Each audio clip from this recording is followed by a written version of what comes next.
Hello students and welcome to this new video where we will talk about the question answers of your chapter number 15. This is a video for chapter number 15 question answers. As you can see it is written here chapter number 15. Okay. So these are the question answers for chapter number 15 for social sciences which the chapter is economic development. तो भाई economic development की जब हम बात करते हैं तो उसके क्वेश्चन आंसर्स हम अब देखते हैं. एमसीक्यूज जो है वही टेक्स्ट बुक के क्वेश्चन आंसर्स हैं आपके, ये टेक्स्ट बुक के ही क्वेश्चंस हैं. तो हम इसको एक के बाद एक देख लेते हैं. चलिए ठीक है, let us go. Economically India is which type of country? चलिए बताइए. इंडिया इज डेवलपिंग कंट्री है ना. देखो ये पहला जो पेज है वो आपके लिए मैंने क्वेश्चंस बना के रखे हैं, है ना. ये सारे क्वेश्चंस हैं वो हमारे जो टेक्स्ट बुक में है वो क्वेश्चंस हैं और नीचे है हमारे answers. Economically India is which type of country? Economically India is developing country. Very good. According to world bank report 2004 minimum per capita income क्या है भाई? तो $735. ओके.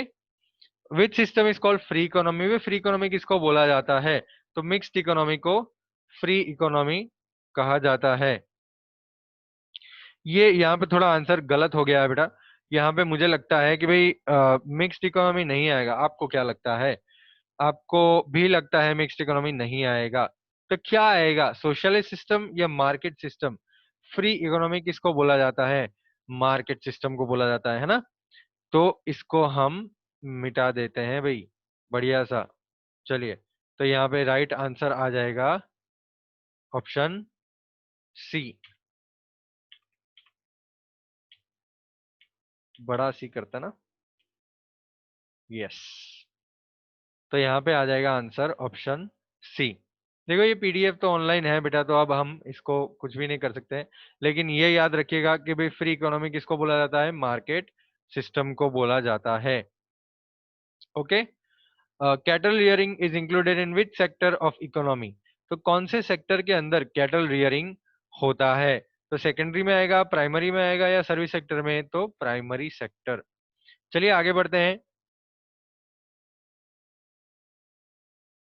सेक्शन बी देख लेते हैं. Section B, answer the following question each carries 2 marks. 2 mark के answer हैं. What is economic development? An increase in national income causes an increase in per capita income which is resulted in improvement in the living standard of people is called economic development. तो national income का जो increase होता है जिसकी वजह से पर capita income increase होता है, जिसका रिजल्ट निकलता है लिविंग स्टैंडर्ड ऑफ पीपल का इंप्रूवमेंट होना, तो इसको हम बोलते हैं इकोनॉमिक डेवलपमेंट. याद रखिएगा. Which are the factors of production? Name them. Land, capital, labour and entrepreneurship. ठीक है. सीई डबल एल, सेल बोलते हैं हम उसको. C E double L, cell. Cell मतलब सी मतलब कैपिटल, ई मतलब एंटरप्रेन्योरशिप, डबल एल लैंड और लेबर. तो सेल हम बोलते हैं जो 4 फैक्टर ऑफ प्रोडक्शन होते हैं उनको.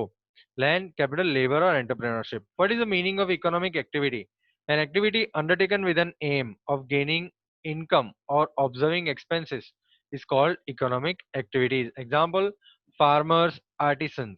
तो ये है हमारे एग्जाम्पल्स. समझ में आया बेटा इकोनॉमिक एक्टिविटी? तो एक जो एक्टिविटी वो इनकम अर्न करने के लिए या तो फिर एक्सपेंसेस करने के लिए हम करते हैं, कोई भी काम कोई भी एक्टिविटी, उसको हम बोलते हैं economic activity. Example, farmer. Farmer खेती क्यों करता है? पैसा कमाने के लिए, तो वो है इकोनॉमिक एक्टिविटी. ठीक है. आर्टिसंस, आर्टिसंस मतलब मजदूर. और कलाकार, तो वो क्या करते हैं? वो अपना पैसा कमाने के लिए अपनी कला बेचते हैं. मजदूर जो होता है वो काम करते हैं, तो वो इकोनॉमिक एक्टिविटी हो गया. Which economic system has been followed in India? India में India has adopted mixed economy. What do mean by alternative use of resource? भाई ये थोड़ा इंपॉर्टेंट आंसर है. ऑल्टरनेटिव यूज ऑफ रिसोर्स क्या होता है, इसका मतलब क्या होता है? देखिए, an optional use of commodity means a condition in which a commodity can be used for various purpose, but while using it for a particular one, the other uses are waived off. तो इसका मतलब क्या हो गया? Option use of commodity का मतलब क्या हुआ? किसी भी रिसोर्सेज का ऑप्शनल यूज, ऑल्टरनेटिव यूज क्या होता है? मींस ऐसी एक कंडीशन जिसमें वो रिसोर्स जो है वो बहुत सारे अलग अलग पर्पस के लिए, बहुत सारे अलग अलग काम के लिए हम यूज करते हैं, लेकिन अगर किसी एक के लिए हम यूज करते हैं तो बाकी सारे वेव ऑफ हो जाते हैं. वेव ऑफ मतलब बाकी सारे हम नहीं कर सकते हैं. एग्जाम्पल हमको दिया हुआ है In the same scape of land, wheat, बाजरा और groundnuts all cannot be grown. तो लैंड की एक ही जगह पे व्हीट, बाजरा और ग्राउंडनट तीनों हम नहीं उगा सकते हैं, ठीक है। while seeding the one others are corner, मतलब अब जब किसी एक को आप बो रहे हो, है ना, सींच रहे हो, मान लो आप व्हीट को सींच रहे हो, व्हीट को उगा रहे हो वहां पे, तो बाजरा और ग्राउंडनट वो निकल जाएंगे, वो नहीं हो पाएंगे। ओके, चलो भाई क्वेश्चन आंसर्स आते हैं। Each carries 3 marks. 3 मार्क वाले क्वेश्चन आंसर्स कौन से हैं देख लीजिए। Land as a factor of production, भाई एक्सप्लेन करिए। तो in the production of any commodity, various tools are used. For example, tractor, bullock, sickle, machine, labor, land are used in the production of grain. तो कोई भी चीज उगाने के लिए, कोई भी चीज प्रोड्यूस करने के लिए हमको ये सब चीजों की जरूरत पड़ती है। जैसे ट्रैक्टर है, बुलॉक है, सिकल मतलब फावड़ा, मशीन है, लेबर्स है, लैंड है। तो ये सारी चीजों की जरूरत हमको पड़ती है। हमको अगर आपको गेहूं उगाने हैं तो गेहूं के लिए ये सारी चीजों की जरूरत पड़ेगी। There are immense factors of production but in economics there are categorised in 4। भाई ऐसे बहुत सारे फैक्टर्स ऑफ प्रोडक्शन है वैसे तो, लेकिन इकोनॉमिक्स के अंदर 4 डिवाइड किए गए हैं: लैंड, कैपिटल, लेबर और एंटरप्रेन्योरशिप। 3 मार्क का है तो थोड़ा इंट्रोडक्शन तो बनता है, ठीक है। 3 मार्क का है तो इंट्रोडक्शन तो थोड़ा लिखना पड़ेगा।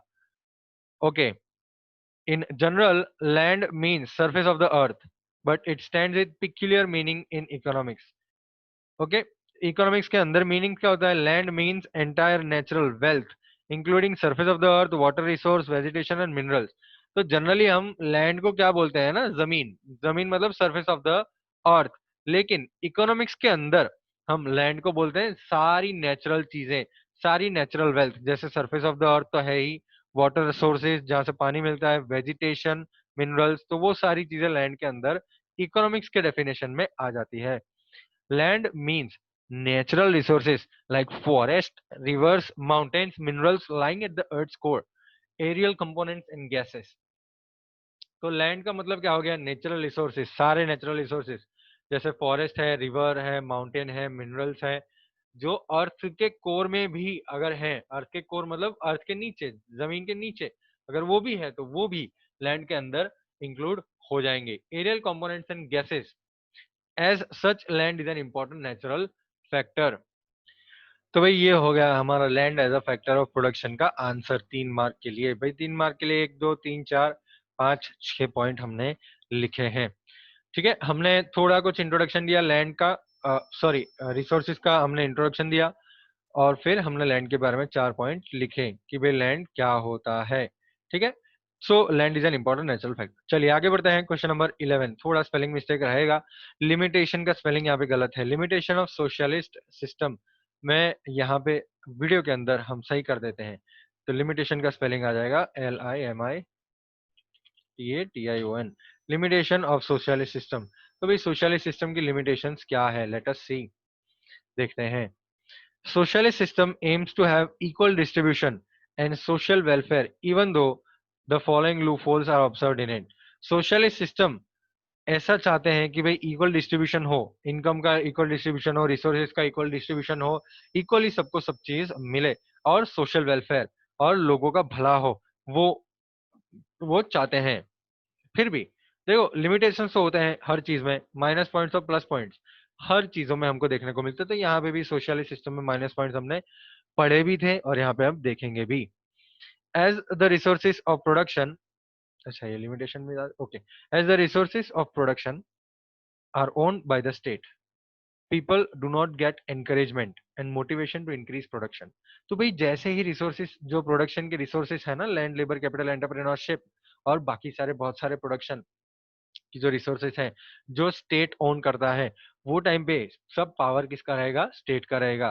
तो पीपल को बिल्कुल भी एनकरेजमेंट मिलेगा नहीं, पीपल बिल्कुल भी चाहेंगे नहीं और मोटिवेट भी नहीं होंगे प्रोडक्शन ज्यादा करने के लिए। जो गवर्नमेंट बोल रही है उतना ही उनको करना है कंपलसरी, तो वो ज्यादा प्रोडक्शन नहीं कर पाएंगे। Second point, due to lack of competition, contest and research do not get momentum in the economy. भाई कंपटीशन ना होने के कारण मोमेंटम नहीं मिल रहा है। मोमेंटम मतलब क्या बेटा? स्पीड, है ना। डेवलपमेंट नहीं हो रहा है इकोनॉमी का, लोग कंटेस्ट नहीं कर रहे हैं, लोग compete नहीं कर रहे हैं, क्योंकि सोशलिस्ट सिस्टम में कंपटीशन ही नहीं होता है, सब चीज गवर्नमेंट ही ओन करती है और सब चीज गवर्नमेंट ही चलाती है, तो गवर्नमेंट जैसा बोलेगी वैसा ही करना पड़ेगा, कोई कंपटीशन रहेगा नहीं। तो यहाँ पे कंपटीशन ना होने के कारण ना ही कंटेस्ट होगा, ना ही कंपटीशन होगा, ना ही नया कुछ रिसर्च होगा, क्योंकि कोई मोटिवेट ही नहीं है, कोई मोटिवेटेड ही नहीं है, कोई एनकरेज नहीं है कुछ चीज करने के लिए, तो ये सिस्टम में एक माइनस पॉइंट बन जाता है। There is a lack of individual freedom in this system. ये सिस्टम के अंदर इंडिविजुअल फ्रीडम नहीं मिलती है, आपको अपना पैसा कहाँ पे खर्च करना है वो तो फ्रीडम चलो ठीक है आपके पास है, लेकिन सारे रिसोर्सेज ऑफ प्रोडक्शन गवर्नमेंट के पास है, तो आपको क्या खरीदना है वो भी गवर्नमेंट चूज करेगा। तो आपके पास एक इंडिविजुअल फ्रीडम नहीं रहती है, भले ही आपका पैसा रहेगा, लेकिन वो आप कहाँ पे खर्च करोगे, कैसे कमाओगे, वो सब चीज गवर्नमेंट देखती है। There is lack of individual freedom, आपकी फ्रीडम वहां पे चली जाती है। Because of complete interference of state there is a fear of bureaucracy. वही सोशलिस्ट सिस्टम के अंदर इकोनॉमी में क्या होता है, सब चीज स्टेट ओन करती है, सब चीज स्टेट चलाती है, सब स्टेट मतलब कंट्री, सब चीज कंट्रीज चलाते हैं।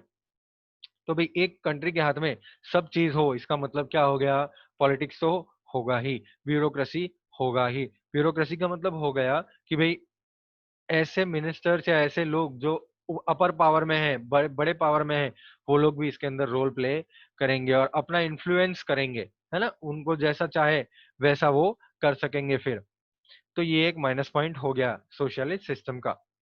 Right a note on primary sector. भाई प्राइमरी सेक्टर के बारे में हमको सब मालूम है, लेकिन फिर भी हम एक बार देख लेते हैं। 3 मार्क में लिखना है तो एक दो लाइन तो इंट्रोडक्शन लिखना ही पड़ेगा, तो लिखेंगे various occupations and economic activities take place in economy are categorised in 3 parts, primary sector, secondary sector and service sector. तो भाई प्राइमरी सेक्टर के बारे में अब हम बात करते हैं। Agriculture and agriculture related activities such as cattle rearing, cattle breeding, fishing, poultry farm, collection of forest products, mining of raw metal, etc. are included in the primary sector section. Primary sector dominates in developing countries. ये तो हमने पहले ही पढ़ा था कि developing countries के अंदर agriculture का बहुत ही बड़ा रोल होता है, जैसे कि इंडिया, तो इंडिया के अंदर अभी भी बहुत सारे लोग एग्रीकल्चर के अंदर काम कर रहे हैं, एम्प्लॉयड है। तो primary sector is such a sector where the agriculture sector and agriculture related activities such as cattle rearing, cattle breeding, ये सारी जो एक्टिविटीज हैं वो प्राइमरी सेक्टर के अंदर आती है, और डेवलपिंग इकोनॉमीज के अंदर ये हमको देखने को मिलती है। As economic development increases the dominance of primary sector decreases and secondary sector and service sector gets boosted. तो जैसे जैसे इकोनॉमिक डेवलपमेंट कंट्री करती जाएगी, जैसे जैसे डेवलपिंग आगे बढ़ती जाएगी, आगे डेवलपमेंट होता जाएगा, वैसे वैसे प्राइमरी सेक्टर का जो डोमिनेंस है, जो इम्पोर्टेंस है बेटा, वो इम्पोर्टेंस कम हो जाएगा प्राइमरी सेक्टर का, एग्रीकल्चर सेक्टर का इंपॉर्टेंस कम हो जाएगा, और धीरे धीरे धीरे करके इंडस्ट्रियल सेक्टर, जिसको हम सेकेंडरी सेक्टर भी बोलते हैं, और सर्विस सेक्टर जिसको हम टर्शियरी सेक्टर भी बोलते हैं। मतलब प्राइमरी मतलब फर्स्ट, सेकेंडरी मतलब सेकंड, और टर्शियरी मतलब थर्ड। फर्स्ट मतलब एग्रीकल्चर, सेकंड मतलब इंडस्ट्रियल, और थर्ड मतलब सर्विस सेक्टर। तो जब इकोनॉमिक डेवलपमेंट होता है तो धीरे धीरे धीरे करके प्राइमरी सेक्टर का इंपॉर्टेंस कम हो जाता है और सेकेंडरी सेक्टर और सर्विस सेक्टर का इंपॉर्टेंस बढ़ जाता है, इंडस्ट्रीज डेवलप होने लगती हैं और सर्विस सेक्टर भी बूस्ट होता है। तो ये हमने देखा प्राइमरी सेक्टर। चलिए नेक्स्ट क्वेश्चन पे आते हैं। Differentiate between economic and non economic activities. भाई बहुत ही इजी और बहुत ही इंपॉर्टेंट है ये। इकोनॉमिक एक्टिविटी और नॉन इकोनॉमिक एक्टिविटी आपको समझना ही है, और आपको पता भी है, हमने जब चैप्टर किया था तब हमने ये पढ़ा हुआ था, एक बार खाली रिवाइज करना है। तो लेट अस रिवाइज इट।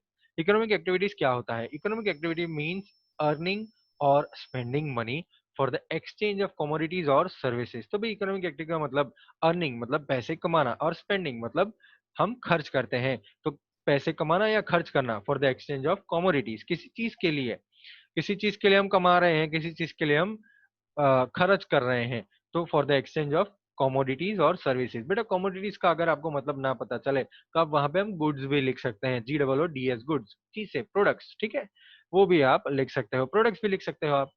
तो एक्सचेंज ऑफ कमोडिटीज और सर्विसेज वो है economic activity.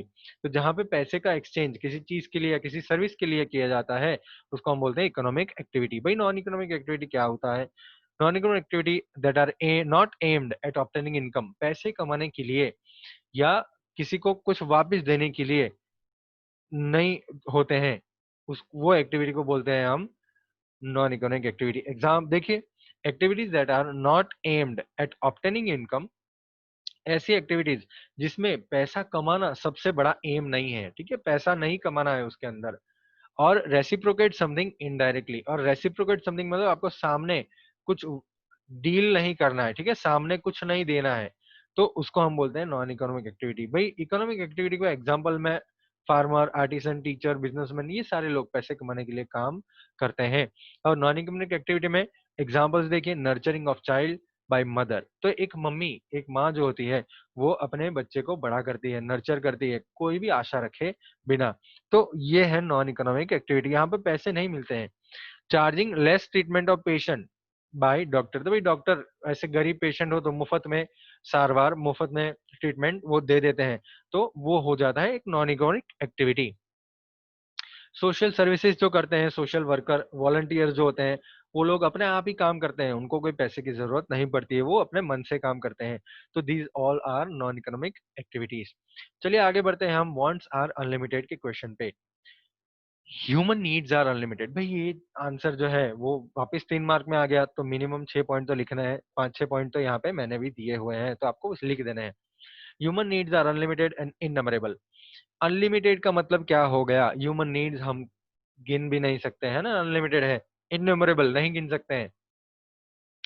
Fulfilment of one need causes an origin of another need, तो जब एक जरूरत आप पूरी करते हैं तो उसमें से दूसरी जरूरत बाहर आती है। For example, when need of bicycle gets fulfilled it leads to the need of scooter, then after motor car.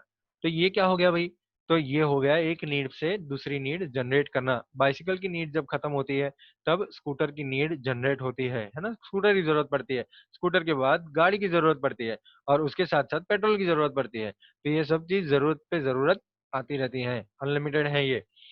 Some needs require repeated fulfilment, कई कई ऐसी नीड्स होती है जिसको वापस वापस हमको रेगुलर इंटरवल पे फुलफिल करना पड़ता है, पूरा करना पड़ता है। जैसे एग्जांपल, डिनर, है ना, डिनर, जैसे लंच के बाद हमको डिनर करना ही पड़ता है, तो एक नीड खत्म होने के बाद दूसरी नीड आने ही वाली है। वैसे ही एक नीड को वापस एक के बाद एक बार फुलफिल करना पड़ता है, वापस बार बार फुलफिल करना पड़ता है ना, भूख तो क्या है, इट इज अ नीड।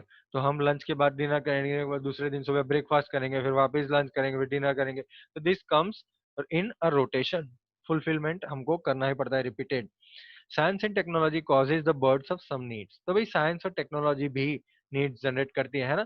पहले के जमाने के अंदर मोबाइल्स नहीं थे, लेकिन अब जब मोबाइल्स आ गए हैं तो कितनी सारी नीड जनरेट हो गई है, सबको मोबाइल चाहिए। तो साइंस एंड टेक्नोलॉजी का इम्प्रूवमेंट भी जरूरत को बढ़ावा देता है, जरूरत बढ़ाता है हमारी। As such, due to many reasons, needs becomes unlimited, so priority and selection of needs become vigilant. तो ऐसे ही हमने जैसे देखा ऊपर के पॉइंट्स में, ड्यू टू मेनी रीजंस, और बहुत सारे रीजंस हैं जिससे नीड्स अनलिमिटेड बन जाती हैं, हमारी जो जरूरत होती है वो अनलिमिटेड हो जाती है। So priority and selection of needs become vigilant, तो प्रायोरिटी करना बहुत ही जरूरी है बेटा। आपको क्या जरूरत है, सबसे पहले क्या जरूरत है, सबसे इंपॉर्टेंट क्या जरूरत है, वो सिलेक्ट करना जरूरी हो जाता है। कि भाई आपके पास आपकी 5 चीजें आपको चाहिए, लेकिन 10 चीजें आपको चाहिए, लेकिन उसमें से सबसे जरूरी कौन सी है, अभी कौन सी चाहिए, तो वो सारी चीजें हमको डिसाइड करनी पड़ती है। तो ये आपका आंसर हो गया, वांट्स आर अनलिमिटेड को एक्सप्लेनेशन करना था, कर दिया। Discuss the limitations of market system, भाई मार्केट सिस्टम की लिमिटेशंस भी देख लेते हैं हम। Because of keeping profit in the center of production, commodities are produced more in quantity, and production of luxurious commodities of basic requirement is neglected or reduced. तो इसका मतलब क्या हो गया भाई, चूंकि मार्केट के अंदर, मार्केट सिस्टम के अंदर हम प्रॉफिट सेंटर में रखते हैं ना, मार्केट सिस्टम याद करिए, प्रॉफिट में हम प्रॉफिट में ही काम करते थे, प्रॉफिट के बिना काम नहीं करते थे। तो profit as a centre of production रखते हैं हम, प्रोडक्शन प्रॉफिट के लिए करेंगे, बाकी नहीं करेंगे, ऐसा होता है मार्केट सिस्टम। तो जैसे ही हम प्रॉफिट बीच में रखते हैं तो ऐसी कमोडिटीज बहुत सारी क्वांटिटीज में बनने लगती है जिसमें प्रॉफिट मिलने वाला होता है, हजारों लाखों क्वांटिटीज बनने लगती है, तो प्रोडक्शन ज्यादा होता है, ठीक है, चीजों का प्रोडक्शन ज्यादा हो जाता है। और ऐसी चीजें जो लग्जूरियस कमोडिटीज होती है जिसके अंदर प्रॉफिट ज्यादा मिलता है ना, लग्जूरियस कमोडिटीज का प्रॉफिट ज्यादा मिलता है। मारुति सुजुकी बनाने जाओगे आप, तो आप मान लो कि आप उसके अंदर 1 लाख रुपए का प्रॉफिट कर रहे हो या 50,000 रुपए का प्रॉफिट कर रहे हो, लेकिन उसके सामने आप BMW बनाओगे तो उसके अंदर आप 10 लाख का प्रॉफिट कर रहे हो, तो उसमें क्या हो गया बेटा, लग्जरियस कमोडिटीज और बेसिक रिक्वायरमेंट दोनों के बीच में डिफरेंस हो गया। तो अब क्या करेंगे, प्रॉफिट तो सेंटर में है, तो हम मैन्युफैक्चर करेंगे BMW। इसका मतलब क्या हुआ कि लग्जरियस कमोडिटीज जो है उसका प्रोडक्शन ज्यादा होगा और बेसिक रिक्वायरमेंट की जो चीजें हैं वो निग्लेक्ट की जाएगी, वो कम हो जाएगी, ठीक है, रिड्यूस हो जाएगी। तो बेसिक रिक्वायरमेंट की चीजें हम मैन्युफैक्चर नहीं करेंगे मार्केट सिस्टम के अंदर, खाली लग्जरियस कमोडिटीज मैन्युफैक्चर करेंगे। तो ये बात एक गलत हो गई। हम वैसे भी गलत बातें ही दिख रहे हैं, लिमिटेशन से देख रहे हैं, तो ये तो एक बात गलत हो गई। Second point, because of lack of policy related to role of state, natural resources are wasted. भाई रोल ऑफ स्टेट मतलब क्या, हमने देखा था कि मार्केट सिस्टम के अंदर गवर्नमेंट का कोई भी रोल नहीं होता है, कहीं पे भी कोई भी फैक्टर ऑफ प्रोडक्शन पे, कोई भी रिसोर्सेज पे उनका कंट्रोल नहीं होता है, कोई भी पॉलिसी बनाते ही नहीं है। तो ऐसी कंट्रीज के अंदर क्या हो जाता है, फिर नेचुरल रिसोर्सेज वेस्ट हो जाते हैं ना, लोग अपनी तरह कैसे नेचुरल रिसोर्सेज यूज करते हैं और बर्बाद कर देते हैं।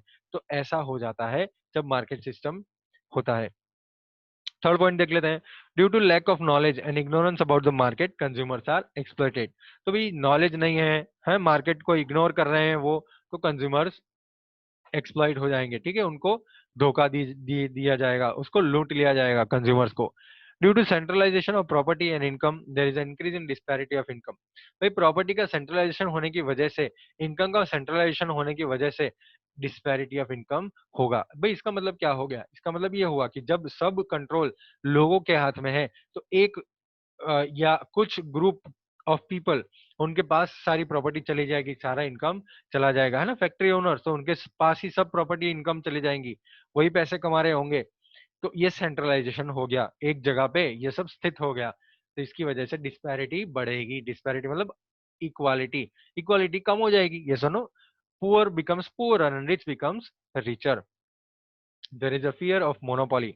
तो ऑब्वियसली लोगों के हाथ में सब पावर है, तो मोनोपोली तो होने ही वाली है। इकोनॉमिक इंस्टेबिलिटी भी हो सकती है क्योंकि गवर्नमेंट का कोई रोल नहीं है ये सिस्टम के अंदर। एक्सप्लॉइटेशन ऑफ लेबर, लेबर का भी एक्सप्लॉइटेशन लोग कर सकते हैं, 24 घंटे काम करवाएंगे उनसे, पैसे कम देंगे, ये सारी चीजें हो ही सकती है मार्केट सिस्टम के अंदर। चलिए देखिए, इकोनॉमिक ग्रोथ और इकोनॉमिक डेवलपमेंट के बीच में डिफरेंस क्या है। बहुत ही सिंपल है, हमने ये पढ़ा भी हुआ है। ओके, चलिए तो बात कर लेते हैं प्रोसेस ऑफ डेवलपमेंट की, कैसे इकोनॉमिक ग्रोथ में डेवलप होता है और इकोनॉमिक डेवलपमेंट में डेवलप होते हैं। तो first point, economic development is a cause, ठीक है, is a cause, economic development is a condition. Economic growth के अंदर economic development is a cause, economic development is a condition. यहाँ पे बेटा आपको, जब आप बुक के अंदर लिख रहे हैं तो आपको थोड़ी सी चीजें करेक्ट करनी है। जैसे यहाँ पे इकोनॉमिक डेवलपमेंट लिखा हुआ है, तो वो एक्चुअली इकोनॉमिक डेवलपमेंट नहीं है, ये इकोनॉमिक डेवलपमेंट नहीं है, ठीक है, ये इकोनॉमिक ग्रोथ है। बहुत ही सिंपल, आपको पता वैसे भी चल जाएगा कि ये भाई इकोनॉमिक ग्रोथ है, ठीक है, इकोनॉमिक ग्रोथ है। Economic growth is a cause, economic growth is a condition. यहाँ पे इकोनॉमिक डेवलपमेंट में देखिए, economic development is a result, economic development is succeeding stage after economic growth. तो ये बात सही है या गलत है, बताइए। इकोनॉमिक डेवलपमेंट क्या इकोनॉमिक ग्रोथ के बाद आता है, क्या इकोनॉमिक डेवलपमेंट पहले आता है या इकोनॉमिक ग्रोथ बाद में आता है। तो यहाँ पे हमको वो लिखना है कि economic development is succeeding stage before economic growth. तो पहले इकोनॉमिक ग्रोथ होगा और फिर इकोनॉमिक डेवलपमेंट होगा। तो यहाँ पे हमको लिखना है economic development is succeeding stage before economic growth, ठीक है। और यहाँ पे आपको, अगर आपको लिखना है तो आप सक्सीडिंग को कट करके यहाँ पे लिख सकते हैं प्रीसीडिंग। यहाँ पे हम लिखेंगे प्रीसीडिंग।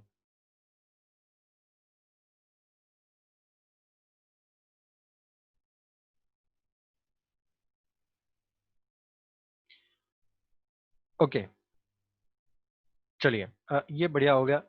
आप इसका वीडियो पक्का वीडियो देखिएगा, खाली पीडीएफ पे बेस नहीं रहिएगा, क्योंकि पीडीएफ के अंदर भी गलतियां होती हैं, ये हम नहीं बनाते हैं, गवर्नमेंट बनाती है।